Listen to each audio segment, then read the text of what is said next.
Մայրաթորի, Էջմիածնի և Վեհափառի շուրջ և այսօրվա այս հոծ ներկայությունը նաև նույնպես դրա դրսևորումն է, որ հավաքական ժողովրդի ազգի անհանգստության դրսևորումն է, քանի որ թիրախավորվում են մեր պետությունը, մեր Սուրբ եկեղեցին և մեր ինքնության կարևոր, այսպես ասած, տարրերը։ Դրա համար կարծում եմ, որ մեր ներկայությունը այստեղ նաև ունի ոչ միայն հոգևոր նշանակություն, այլև քաղաքացիական նշանակություն, քանի որ ամեն քաղաքացու պարտքն է կանգնել պետականության կողքին, որի ամենակարևոր պաշտպանը Մայրաթոր Սուրբ Էջմիածնն է։ Իշխող ուժը մեր Սուրբ Էջմիածնի տոնը չի շնորհավորում, բայց Կուրբան Բայրամ է շնորհավորում, ինչպես է։ Իշխող ուժը այնքան տարօրինակ բաներ է արել և հակազգային ու հակապետական իր 7 տարվա գործունեության ընթացքում, որ մենք ուղղակի կարող ենք թվարկել դրանք, այլևս վաղուց չզարմանալով այդ երևույթներից, այնպես որ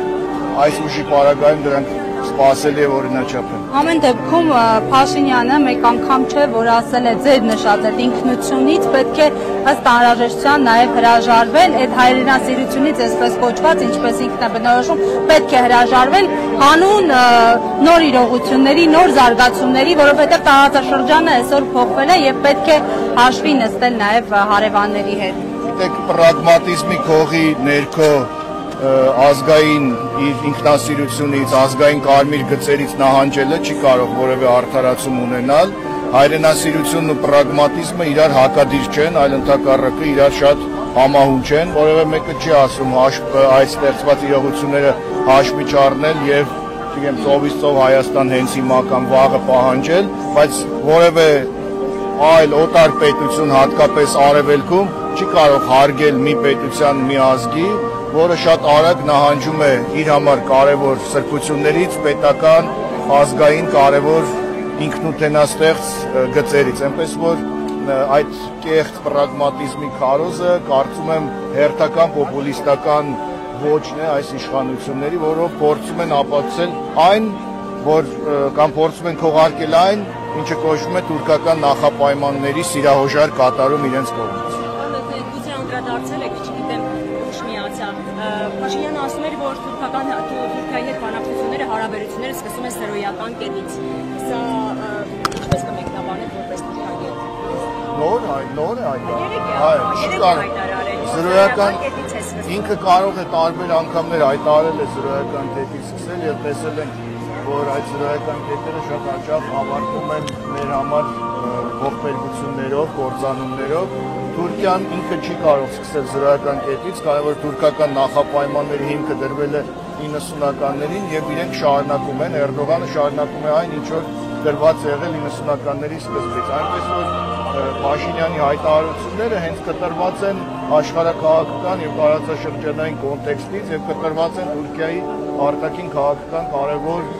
այսպես ուղղություններից ու առաջնահերթություններից, քանի որ թուրքական պահանջները, որոնց մի մասը ինքը սիրահոժար կատարել է, անփոփոխ են սկսած 90-ականներից։ Ինքը իր զրոյական կետով երևի թե գտնվում է ընկալում ունի միայն իր եւ իր այսպես նեղ խմբակի կողմից։ Ամեն դեպքում հայ համայնքի հետ իր հարց ու պատասխանի ընթացքում անդրադառնալով այդ մշտամնա պահանջներին թուրքական ասաց ինչ կա, որ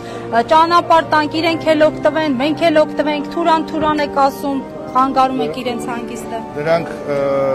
ապացույցն են այն բանի, որ նա չի պատկերացնում աշխարհակաղակական իրողությունները եւ վտանգները, թուրան ասելը դա մոտ 100 տարվա, 150 տարվա թուրքական ծրագիր է եւ այդքան պրիմիտիվ գնահատական տալ, որ դա ընդամենը ճանապարհ է, ցույց է տալիս, որ տվյալ անձը կամ չի պատկերացնում, կամ փորձում է իր հերթական սպասվող զիջումը քողարկել այդպիսի պարզունակ գնահատականներով։ Թուրանը դա ոչ թե ճանապարհ է, այլ դա մի ամբողջ պրոյեկտ է, որի կոնտեքստում Հայաստան պետականություն չի կարող գոյություն ունենալ եւ այն պարզունակ ներկայացում, որ դե ուզում են ճանապարհ թող տանք, անցնեն եւ այլն, ախր իրենք ճանապարհ չեն ուզում։ Դու քանի անգամ հայտարարել ես, որ ճանապարհ պատրաստ ենք տալ, թուրքական եւ ադրբեջանական կողմը ասել է ոչ, մենք ուզում ենք կոնկրետ այս հատվածով չվերահսկվող միջանցք, իրենք ճանապարհ չէ, որ ուզում են, միջանցք են ուզում, իսկ միջանցքի գոյությունը դա ուղիղ համեմատական է Հայաստանի պետության գոյության հետ եւ հայ համայնքի հետ հանդիպման ժամանակ նաեւ մնացած այսպես հայտարարությունները, որ ես ինչ-որ պահանջներ չունեմ, սա արևմտյան Հայաստանը չի, Թուրքիան եւ այլն, փորձում էր եւս մեկ անգամ իր այդ պրագմատիկ գործի կերպարը ամրապնդել, որը մասնագետների աչքով շատ արագ խոցելի է դառնում։